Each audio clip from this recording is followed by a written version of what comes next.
Brought to you by TechnoSpark 20 series smartphones. Madhya Pradesh में कांग्रेस ने उम्मीदवार घोषित किए और उम्मीदवार घोषित करने के बाद कई जगह मुकाबला दिलचस्प हो गया है।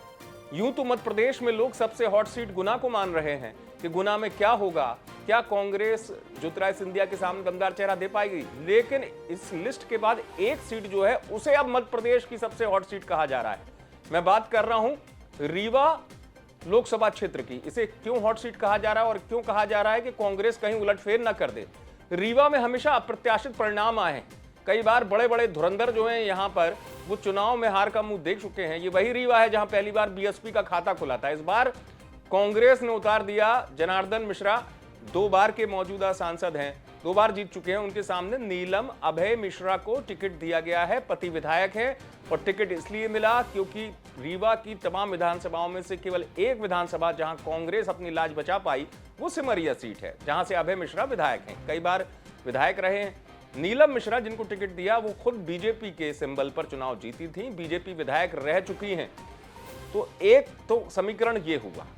दूसरा, रीवा में ब्राह्मण वोटर की संख्या है अच्छी खासी, ब्राह्मण, क्षत्रिय, वैश्य, लेकिन ब्राह्मण फैक्टर बड़ा चलता रहा है। कई बार के चुनाव में अगर आप अतीत में देखें तो ब्राह्मण चेहरे यहां से जीतते रहे हैं। अब जनार्दन मिश्रा भी ब्राह्मण प्रत्याशी हो गए, नीलम मिश्रा भी ब्राह्मण प्रत्याशी हो गई। तो एक तो ब्राह्मण वाला समीकरण हो गया यहां पर।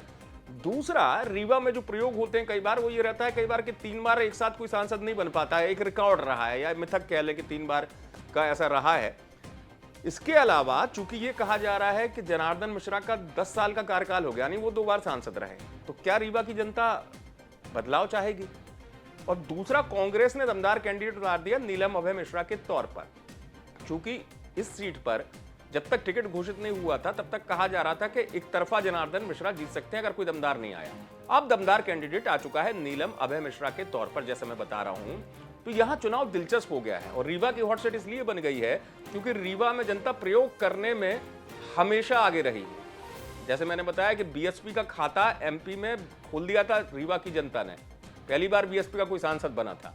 तो ऐसे ही इस बार लोग इस तरीके के कयास लगा रहे हैं, कहीं उलटफेर के मूड में तो नहीं जनता, या मोदी के नाम पर अगर वोट हैं तो वो जनार्दन मिश्रा की नैया पार करा देंगे। लेकिन हाँ, इतना जरूर हो गया है जो मैं कह रहा हूं, रीवा सीट कांग्रेस के टिकट डिक्लेयर के बाद बड़ी दिलचस्प सीट बन गई है। आप देखते रहें एमपी तक।